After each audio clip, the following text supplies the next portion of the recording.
omzum yükle doldu ama bende vazgeçmek yoktu. Bitmedi, bitmedi, bitirmedim. Ben özel değilim ya da öyle bir şey ama sen varken hep böyle hissettim, böyle hissettim.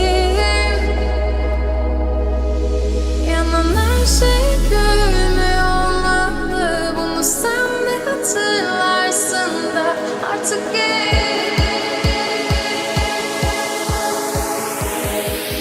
böyle hissettim.